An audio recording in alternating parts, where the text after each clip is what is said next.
Hello, my dear students. Final exams are approaching. So, I hope all of you are working very hard and teachers, parents always help you. The thing is, you have to study, take care of your study. If you need any guidance and help, your teachers are always with you. So, without wasting time, you are very much familiar. We have discussed the topic of federalism and I have uploaded the 3 videos on federalism. Now today we are going to discuss about the important question repeatedly came in the CBSE board exams. Okay, so I will try to explain and discuss each and every question. Still you are getting any problem, send me your problem. So let's move towards the board and discuss the very first question. Difference between the federal form of government and the unitary form of government. Beta, firstly we will understand the basic meaning of unitary and federal. Unitary means power in one hand in central government only and no division of power among the different levels of government. Federation means there is different level of government with authority and power assigned to each and every level of government. Okay, beta? Each and every level of government has their own power, has their own jurisdiction. No government will interfere in others' jurisdiction. Whereas in unitary form of government, there is only one gravitation center. Okay, one center of power, that is the central government. All the governments, all the levels of government will work as a subordinate under the central government. Okay, I hope you understood. Federalism means different level, 2 or more level of government with their authority and power and their jurisdiction. Whereas unitary means there are 2 or 3 level of government may be there, but centralization of power, gravitation of power, powers are in only one hand in one government, that is the central government. Okay, so all the levels of government work under the subordinate, under unitary government. Unitary government में क्या है, एक ही power एक ही government के हाथ में, that is central government, and all the lower level government work as a subordinate under the central government. Okay.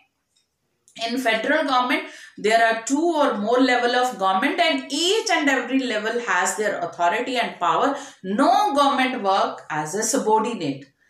मतलब स्टेट गवर्नमेंट जो है वो सेंट्रल गवर्नमेंट के अंदर सबॉर्डिनेट की तरह काम नहीं करती. Local level of government state government के under. Okay, so they work with their own power, jurisdiction. Getting my thing? In federation, constitution is written. कौन सी गवर्नमेंट को कितनी पावर है, कौन से सब्जेक्ट्स हैं, that is very much written. Okay, and powers are given according to the constitutional provision to each and every level of government. But whereas in unitary government, constitution is mostly not written. Although whether the constitution is written, but central government never bother. जो central government ने कह दिया वही चलेगा. Okay, judiciary is very powerful in federal type of government, independently and powerful. But in unitary type of government, जो central government ने कह दिया वही judiciary. I have discussed the case of China also. Okay, so federation में powers divided है. हर एक government की authority jurisdiction अलग अलग है. बट यहां पे क्या है यूनिटरी में एक ही सेंट्रल गवर्नमेंट है, उसी के हाथों में पावर है और सारी गवर्नमेंट वर्क करेगी. ओके, फेडरल में सिटीजन एक है बट उनको 3 तरह की गवर्नमेंट के अंडर है. सेंट्रल गवर्नमेंट ने जो कह दिया वही सिटीजन है, स्टेट गवर्नमेंट ने कह दिया तो भी वही सिटीजन, लोकल गवर्नमेंट का है अलग अलग. ओके, सो ये है फेडरेशन का. Now we are moving towards the second one. Compare the federation of coming together and holding together type. Coming together means अपने आप जो आई है पास में. ओके, जैसे अमेरिका, ऑस्ट्रेलिया, इन सब की स्टेट्स ने खुद ही डिसाइड किया कि ये इकट्ठे एक दूसरे के साथ रहेंगे, so that they should emerge as most powerful country and sovereign country. Okay ये हो गया कमिंग टुगेदर, जब स्टेट इकट्ठा फैसला करे कि हम इकट्ठे रहेंगे, अपने आप ही करें। होल्डिंग टुगेदर जब उनको पकड़ के रखा जाए, जैसे इंडिपेंडेंस के बाद हैदराबाद, जूनागढ़, जम्मू कश्मीर प्रॉब्लम हुई, उनको होल्ड टुगेदर रखा गया, इंडिया के साथ मिलिट्री एक्शन भी लेनी पड़ी। कमिंग टुगेदर में कॉन्स्टिट्यूशन फ्लेक्सिबल लीनियंट होता है, equal power given to the centre and state governments, but holding together में constitution is little bit rigid and central government is more powerful. Central government को ज्यादा power दी जाती है ताकि वो होल्ड रख सके सबको। Okay, then third one is क्या है, होल्ड कमिंग टुगेदर में ड्यूल सिटीजनशिप भी होती है, जिस स्टेट से बिलोंग करता है पर्सन उसकी भी सिटीजनशिप है उसके बाद, और कंट्री के तो है ही है, जैसे फॉर एग्जांपल अमेरिका में डबल सिटीजनशिप है कॉमन पीपल के पास, एक तो जिस स्टेट में रहते हैं उसकी और एक अमेरिका की, गेटिंग माय थिंग। और होल्डिंग टुगेदर में सिंगल, जैसे इंडिया में कॉमन पीपल के पास एक ही सिटीजनशिप है, इंडिया की स्टेट्स की नहीं दी गई है। Okay, example I am giving you again and again, coming together में स्विट्जरलैंड, ऑस्ट्रेलिया एंड सबसे ऊपर यूएसए, जो वर्ल्ड पावर बने हुए हैं। अगर ये इकट्ठी ना आती, एक कंट्री ना बनती, तो क्या यूएसए वर्ल्ड पावर बन पाता? यूएसए रहने ही नहीं था, फिर तो अलग अलग स्टेट्स ही होनी थी। ओके, सो होल्डिंग टुगेदर में इंडिया, बेल्जियम, ये सारे आते हैं जिनको होल्ड करके रखा हुआ है। Okay, I hope you understood. Let's move towards the next question. Under which type of federation India comes? Mention the feature of such federation. Okay, आपको मैंने example दे ही दिया। Two types of federations are there, coming together and holding together. And India comes under the holding together federation. Okay, holding together federation के features अब क्या है? Constitution is rigid and written. Powers are distributed among the different levels of government. Okay, power दी हुई है। Subject list is mentioned. Subject list means union list, state list, residuary and concurrent list. Okay, कौन सी government किसके under है कि law बनाएगी? This is very much mentioned in the constitution. Judiciary is independent in Indian Federation and powerful. Independently working our judiciary, whenever, wherever, which government is working not according to the constitutional provision, judiciary is always there to protect, to guard the constitution. Judiciary is also the protector of fundamental right. So, Indian Federation के ये है. Okay, each and every government has its own authority, but central government is more powerful. Okay, beta. So, moving towards the next one, judiciary plays important role in Indian Federation. Justify. Indian Federation में judiciary का बहुत important role है. Okay, first of all, Indian judiciary is totally independent, impartial and powerful. Judiciary is not working under the central government or the state government. Always check. Center and state governments are working according to the constitutional provision. Always intervene into the matters whenever judiciary feel there is threat to the constitution. Okay, कोई भी law अगर constitutional provision के accordingly नहीं है तो null and void, उसी time उसको illegal declare करने का right है judiciary के पास. Okay, moreover, judiciary also solve the dispute between the center and the state government. Supreme court जो है हमेशा सेंटर और स्टेट गवर्नमेंट के ओके सॉल्व करती हैं, और judiciary always play the role of umpire. Matches में देखा ना अंपायर का रोल, सिमिलर इंडियन फेडरेशन में भी है अंपायर का रोल। मैचेस में चेक करते हैं कौन सा प्लेयर गलत, ठीक या बेस्ट वे से मैन ऑफ द मैच भी डिक्लेयर करते हैं, मैन ऑफ द सीरीज भी अंपायर की रिकमेंडेशन के अकॉर्डिंगली होता है क्रिएटिव। सो ये सारा हमारी इंडियन जुडिशरी बहुत ज़्यादा इम्पॉर्टेंट रोल है, क्योंकि हमारे कॉन्स्टिट्यूशन की गार्डियन है, फंडामेंटल राइट की प्रोटेक्टर है, और हमेशा चेक करती रहती है each and every government is working. कोई भी गवर्नमेंट आए जाए, जुडिशरी को कुछ नहीं लेना देना। Judiciary is there to safeguard the constitution and constitutional provisions. Okay, now we are moving towards the next one. Explain the advantages of decentralization of, ठीक है, explain the advantages or significance of decentralization. Firstly, we will understand the basic meaning of centralization and decentralization. Okay, centralization और decentralization का meaning क्या है? Centralization means centre of power एक person, एक ही government के हाथ में है, सेंटर गवर्नमेंट के हाथ में। Okay, there is no distribution of power. जो सेंटर गवर्नमेंट ने कह दिया वो लोअर लेवल की government as it is work करेंगी, that is the centralisation. Okay, ध्रुवीकरण जिसको हिंदी में बोलते हैं हम लोग, एक के पास ही पावर है। Decentralization means distribution of power among the different levels of government. Power सारी की सारी गवर्नमेंट्स में डिवाइडेड है।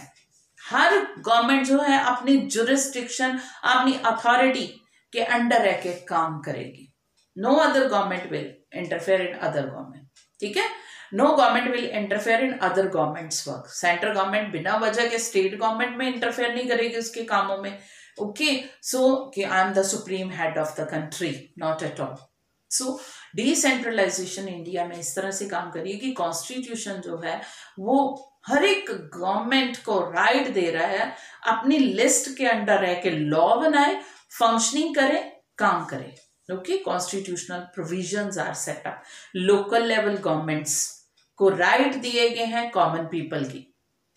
लोकल लेवल गवर्नमेंट्स के एडवांटेजेस यही है हमारे कि लोकल लेवल की गवर्नमेंट जब आ जाएगी तो अपने पीपल की प्रॉब्लम को दे अंडरस्टैंड। ये फायदा, बहुत बड़ा फायदा है डिसेंट्रलाइजेशन का कि लोकल लेवल की गवर्नमेंट बन गई डिसेंट्रलाइजेशन के under, and that local government understand the problem of their local people। जो पास रह रही है गवर्नमेंट वो देखती है उनके लोगों को क्या प्रॉब्लम है, हेल्थ में, सैनिटाइजेशन में, एजुकेशन में, एनीथिंग। ओके, उसके अकॉर्डिंगली पंचायत, म्यूनिसिपैलिटीज काम करती है। More over it's develop the democratic spirit right from the beginning. Villages में भी डेमोक्रेटिक स्पिरिट पैदा होता है कि हमने जाके वोट डालना है, ग्राम सभा की मीटिंग है, those who are the member of the gram sabha, member कौन है, अबव द एज ऑफ 18 जिन्होंने वोट कास्ट किया, they will discuss their problems, discuss the issues twice और thrice in a year. Meeting होती है ये ग्राम सभा की, वहां पे अपने problems, they discuss the problems. Okay, अपनी प्रॉब्लम सारी डिस्कस करते हैं, सॉल्व करते हैं, बजट प्रिपेयर करते हैं।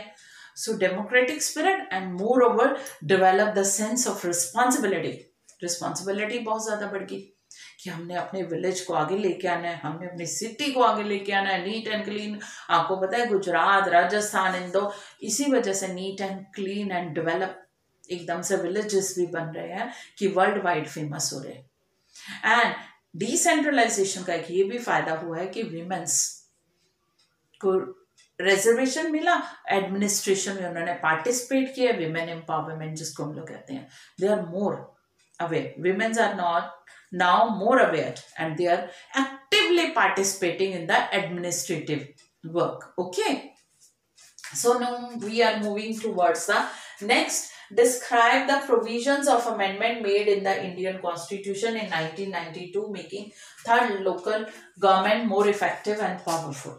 Okay, 1992 का हम लोग डिस्कस करने से पहले बिफोर का देख लें। पहले क्या होता था बेटा, पंचायत के, म्यूनिसिपैलिटी के इलेक्शन रेगुलर नहीं होते थे, हो गए बाद में नहीं। तो नाउ आफ्टर 1992 मैंडेटरी, कंपल्सरी, जरूरी बना दिया गया, अब इलेक्शन होंगे। ओके, 1992 में थर्ड लेवल गवर्नमेंट के कंपल्सरी बना दिया गया, अब इलेक्शन जरूर होंगे ही होंगे 5 साल बाद, 5 साल के अंदर अंदर। ओके, 5 साल बाद अगली न्यू गवर्नमेंट होनी चाहिए, पहले रेगुलर नहीं होते थे, no regular. Secondly state election commission बना दिया गया। एक तो नेशनल कमीशन तो है ही है, पूरे जो कंट्री के इलेक्शंस देखता है, चाहे एमपी के हों, एमएलए के हों।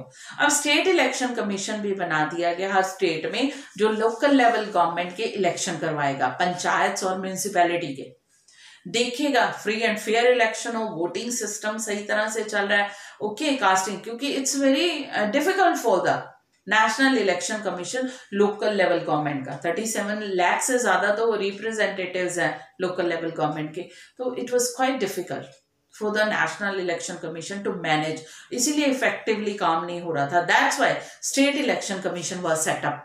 अब और क्या हुआ, रिजर्वेशन हुई schedule tribe and other backward classes के लिए, ओके, कि यहाँ पे उनके कैंडिडेट इलेक्शंस लड़ेंगे, so that each and every person of India, citizen of India should develop and participate equally in the developmental work of India and come into the national stream. Then women के लिए 1/3 seat reserve रखेगी। अब इसका फायदा क्या हुआ है amendment का, कि विमेन जो है अब एडमिनिस्ट्रेटिव वर्क में ज्यादा से ज्यादा एक्टिवली काम करने लगी, एडमिनिस्ट्रेशन में पार्टिसिपेट करने लगी, और विमेन जो है उनकी प्रोग्रेस ज्यादा से ज्यादा अब होने लगी एजुकेशन के, क्योंकि एक विमेन ही जानती है क्या प्रॉब्लम है एंड हाउ टू सॉल्व, इसलिए रिजर्वेशन रखी गई। These were the changes which were made in 1992 amendments. Now we are moving towards the next one. Mention the feature which make India a federal country. India एक federal country है। पहले तो powers are divided in different levels of government हो गया। Each and every government has the authority and their own jurisdiction, that is very much mentioned in the Indian Constitution. Subject list दी गई है, division of power दी गई है, union list, state list and concurrent list, residuary list, जिसमें वो law बनाएगी, इससे पता चलता है फेडरल है, ओके। यहाँ पे क्या है, no government is subordinate under the central government. कोई भी स्टेट गवर्नमेंट सबॉर्डिनेट की तरह काम नहीं करेगी central government. They are independent, totally independent to work, administrate their own work in their own state, okay. Judiciary is independent. Indian federation में Indian constitution is riched and written and judiciary is always there to guard our guardian, work as a guardian of the constitution, okay, and work as a, these basic things I have discussed. I hope you understood. Now we are, without wasting time, without moving towards the next, how federalism practiced in India. India में federalism कैसे practice हो रहा है? पहले तो बेटा Indian state जो है वो दोबारा से रीडिजाइन की गई, रिक्रिएट की गई, बाउंड्रीज दोबारा से शफल की गई कुछ एक स्टेट की according to the basis of the language. Language के अकॉर्डिंगली सेटअप की गई। तब ये डर हुआ कि अब तो लैंग्वेज के अकॉर्डिंगली डिवीजन हो जाएगा कंट्री का। Not at all, each and every concept proved wrong. India most strongly okay appear हुआ, इमर्ज हुआ है, डेमोक्रेटिक सेटअप और ज्यादा स्ट्रांग हुआ है और इंडिपेंडेंटली और ज्यादा each and every with great responsibility. Each and every government is working. Although the states are reorganized, okay? दोबारा से उनको रीडिजाइन किया गया according to the language, boundary दोबारा सेट, और कई न्यू स्टेट्स बनी है, formed, several new states formed on the basis of the language, okay. डर था कि लैंग्वेज के बेसिस पे हर कोई अपनी लैंग्वेज, कस्टम, ट्रेडिशन कोई ना लेके बैठ जाए, कंट्री को सोचे ही ना। ऑल दोज मिथ कंसेप्शन जो है रॉन्गली प्रूव हुए, बट स्ट्रांगली काम करना शुरू किया। देन ए लिंग्विस्टिक पॉलिसी, लैंग्वेज की पॉलिसी। इंडिया ने किसी भी लैंग्वेज को नेशनल, हिंदी ठीक है ऑफिशियल लैंग्वेज है, 40% से ज्यादा बोलते हैं, but 22 languages are given importance national, okay. National level की इंपॉर्टेंस दी गई है 22 लैंग्वेजेस को, ओके। सो इंडियन गवर्नमेंट ने अब न्यू एजुकेशन पॉलिसी जो बनाई है 2020, उसमें भी वेरी मच है कि regional, each and every state can work for the promotion of their regional language. अपने लैंग्वेज, रीजन की जो लैंग्वेज है उसको प्रमोट करे और ज्यादा इंकरेजमेंट दे उसको। इसीलिए न्यू एजुकेशन पॉलिसी में भी यही है कि अंडर 5 ओके बच्चा जो है चाइल्ड जो है वो स्टडी करेगा अपनी रीजनल अपनी मदर टंग में so that the child should express his और हर फीलिंग इन फ्रीली ये ना हो कि इंग्लिश के चक्कर में बच्चा खुल के बोल ना पाए not at all regional language को पूरी इंपॉर्टेंस दी गई है जब ये लॉ आया कि इंग्लिश ऑफिशियल लैंग्वेज नहीं रहेगी हिंदी को तो तमिलनाडु और कुछ साउथ इंडियन स्टेट्स ने ऑब्जेक्शन किया कि हिंदी हम पे थोपी जा रही है तो ये भी गवर्नमेंट ने वापस ले लिया कि if you feel comfortable with English you can work in English no